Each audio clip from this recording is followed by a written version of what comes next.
Good morning दोस्तों।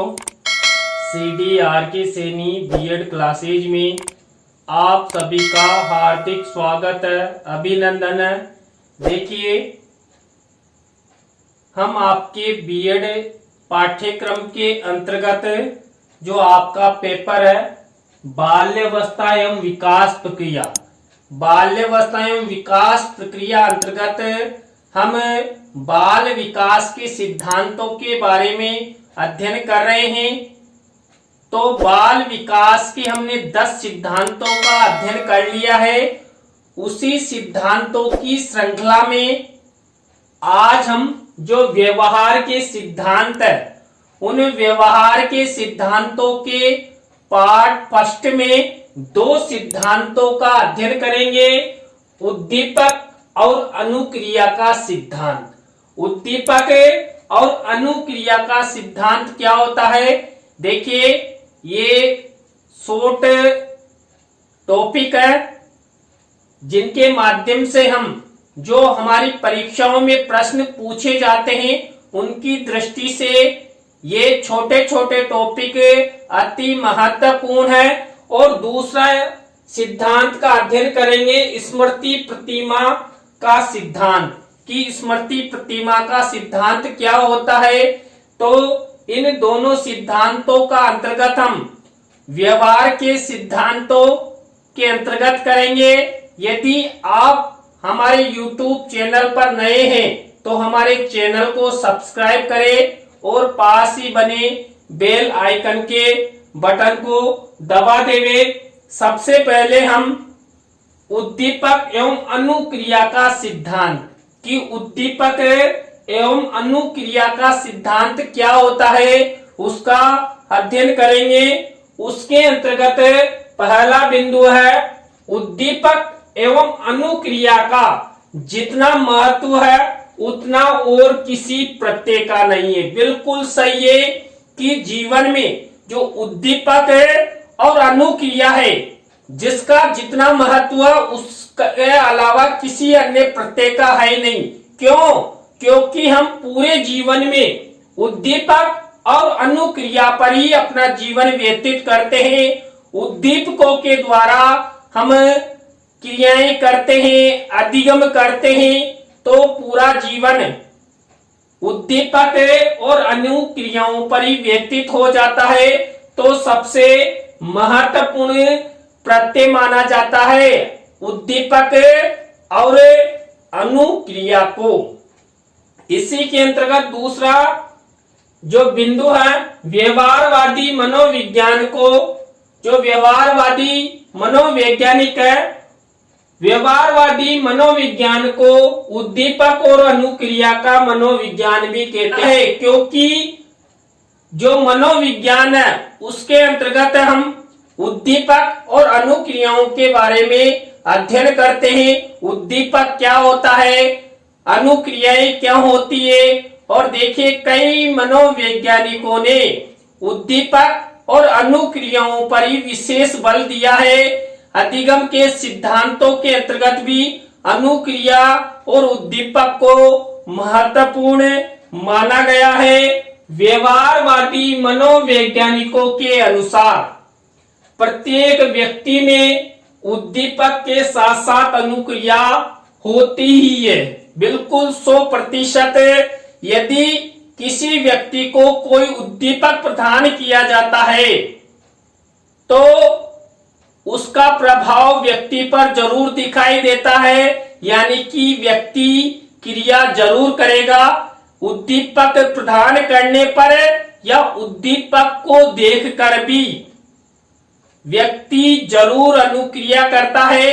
देखिए, Pavlov द्वारा जो अधिगम सिद्धांत दिया गया था वहां पर भी भोजन के टुकड़े को देखकर यानी उद्दीपक को देखकर कुत्ता अनुक्रिया करता है।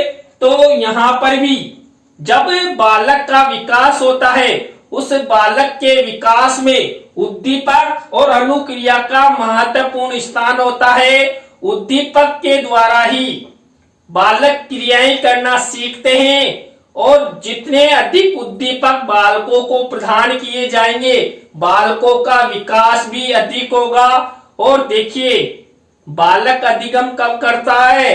बालक अधिगम अनुक्रियाओं के माध्यम से, लर्निंग बाय डूइंग के माध्यम से अधिक अधिगम करता है।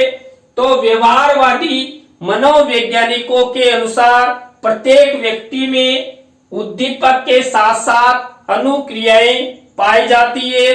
चौथा बिंदु है उद्दीपक द्वारा अनुक्रिया होने पर व्यक्ति में परिवर्तन होता है। देखिए उद्दीपक यदि किसी को प्रदान किया जाता है या दिखाई देता है तो उसमें 100% परिवर्तन होता ही है।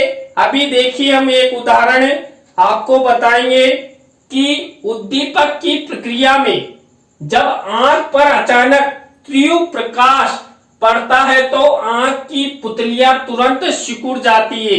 देखिए ये बिल्कुल सही है। एकदम से यदि आंखों पर प्रकाश अधिक पड़ता है तो तुरंत हमारे आंखों की पुतलियां बंद हो जाती है। हम कहीं जा रहे हैं और सामने से यदि कोई ऐसी वस्तु आकर हमारी आंखों से टकराती है तो हम तुरंत क्रिया करते हैं, अनुक्रियाएं करते हैं और तुरंत आंख को बंद कर लेते हैं। तो ये यहाँ पर उद्दीपक अनुक्रिया का प्रभाव है। बड़ी तेज आवाज को सुनकर व्यक्ति अपने चारों ओर मुड़ मुड़ कर देखने लगता है। देखिए मान लीजिए कहीं भी आपको ऐसी आवाज सुनाई दे तो व्यक्ति तुरंत इधर से उधर देखता है कि आवाज कहां से आ रही है, यानी कि वो आवाज रूपी उद्दीपक व्यक्ति को सुनाई दे रहा है, जिसके कारण वो इधर से उधर मुड़कर देखने की जो अनुक्रियाएं कर रहा है वो उद्दीपक के कारण कर रहा है। देखिए कई बार हमें रसगुल्ले देखने पर लार रूपी अनुक्रिया हो जाती है, हमारा जी ललचाता है। तो हमारा जी किससे ललचाया, यानी कि लार संबंधी अनुक्रियाएं किनके द्वारा की? रसगुल्लों को देखकर। तो यहाँ पर भी वही है, उद्दीपक के द्वारा प्रत्येक व्यक्ति, प्रत्येक बालक और बालिका अनुक्रिया करता है और अनुक्रियाओं के माध्यम से ही बालकों का विकास होता है। इसके बाद देखिए यह क्रिया उद्दीपक के प्रति होने वाली अनुक्रिया है। कौन सी? जो भी हम उद्दीपक को देखकर या उद्दीपक को सुनकर या उद्दीपक को प्राप्त करने पर जो क्रियाएं करते हैं वो उद्दीपक रूपी अनुक्रियाएं मानी जाती है कि उद्दीपक के कारण ये परिवर्तन हुआ, ये अनुक्रियाएं हुई। तो देखिए इसमें हमने उद्दीपक एवं अनुक्रिया के सिद्धांत के बारे में अध्ययन किया। इसमें उद्दीपक प्रमुख कारक माना जाता है किसके, और उद्दीपक के कारण क्या होता है? उद्दीपक के कारण अनुक्रियाएं होती है और व्यक्ति हो या बालक हो या कोई भी व्यक्ति हो, सब उद्दीपक को देखकर प्राप्त करके उद्दीपक को सुनकर अनुक्रियाएं करता ही करता है। इसलिए उद्दीपक एवं अनुक्रिया का महत्वपूर्ण स्थान होता है, जिसके माध्यम से बालक कुछ अनुक्रियाएं करता है, कुछ अधिगम करता है, कुछ अपना विकास करता है। देखिए जो हमारा चैनल है CDRK सैनी बीएड क्लासेज, ये CDRK सैनी परिवार की ओर से संचालित है और इस चैनल के अलावा भी YouTube पर हमारे 4 से 5 चैनल है। उन सबको आप CDRK सैनी कीवर्ड द्वारा सर्च कर सकते हैं, चाहे गूगल हो, YouTube हो, विडमेट हो, फेसबुक हो, सब पर आप CDRK सैनी कीवर्ड द्वारा उन्हें सर्च कर साइकोलॉजी से संबंधित, संस्कृत से संबंधित, कंपटीशन से संबंधित और टेक्निकल से संबंधित वीडियो का अधिगम कर सकते हैं। तो आप सब CDRK सैनी कीवर्ड द्वारा हमारे चैनल को सर्च करें, सब्सक्राइब करें और पास ही बने बेल आइकन के बटन को दबा देवे अब हम अध्ययन करते हैं स्मृति प्रतिमा का सिद्धांत। स्मृति देखिए नाम से कि हमारे मस्तिष्क में जो स्मृति होती है ये एक प्रतिमा, एक चित्र के रूप में रहती है और जब भी हम इसका उपयोग करते हैं तुरंत ये क्लिक करते ही स्मरण शक्ति में आ जाती है। तो स्मृति प्रतिमा का सिद्धांत क्या है? इसमें पहला बिंदु है संपूर्ण व्यवहार समग्र जीव की एक क्रिया है। देखिए व्यक्ति जीवन भर कुछ न कुछ करता रहता है, कुछ न कुछ व्यवहार करेगा ही करेगा, यानी कि अनुक्रिया करेगा। अनुक्रिया के द्वारा व्यक्ति क्या करेगा? व्यवहार करेगा। उस व्यवहार के कारण जो परिवर्तन होता है और उस व्यवहार के कारण जो व्यक्ति को कुछ जो मिलता है वो अपने मस्तिष्क में धारण करता है और मस्तिष्क में वो व्यवहार स्मृति के रूप में स्थायित्व प्राप्त करते हैं। दूसरा बिंदु है इस क्रिया द्वारा मस्तिष्क से संवेदी और गतिवाही नाड़ियों को सक्रिय बनाए रखता है। कौन है? जो मस्तिष्क होता है वो मस्तिष्क के द्वारा यानी कि व्यक्ति के द्वारा जब कोई व्यवहार किया जाता है तो मस्तिष्क से संवेदी और गतिवाही नाड़ियों को सक्रिय बनाए रखता है। कौन? मस्तिष्क बनाए रखता है। क्यों? हम जो व्यवहार करेंगे उस व्यवहार को संवेदी कोशिकाओं और ग्रंथियों और नाड़ियों के द्वारा वो तुरंत हमारे मस्तिष्क में पहुंचेगा और उसका संचित कहाँ होगा? हमारे मस्तिष्क में होगा। किसके रूप में होगा? प्रतिमाओं के रूप में होगा। सर्वप्रथम उद्दीपक ज्ञानेंद्रियों को उद्दीप्त करता है। देखिए सबसे पहले हम जो भी व्यवहार करते हैं कुल मिलाकर व्यवहार को भी यहाँ पर उद्दीपक माना गया है। तो उद्दीपक के द्वारा जो ज्ञानेंद्रिया होती है वो उद्दीप्त होती है। उद्दीप्त का मतलब है एकदम से सक्रिय होती है और सक्रिय होते ही क्या होता है? ज्ञानेंद्रियों को उद्दीप्त होते ही क्या होगा? संवेदी आवेग संवेदी नाड़ियों के माध्यम से मस्तिष्क में पहुंच जाता है। यानी कि हमने जो व्यवहार किया चाहे किसी उद्दीपक के द्वारा किया या किसी भी प्रकार से कोई व्यवहार किया, कोई क्रिया की, कोई अनुक्रिया की, वो संवेगों और नाड़ियों के द्वारा कहां पहुंचेगा? ज्ञानेंद्रियों को तुरंत। देखिए हमारे कांटा लगते ही तुरंत पैर में कांटा लगा, तुरंत उसका असर हमारे सिर में होता है।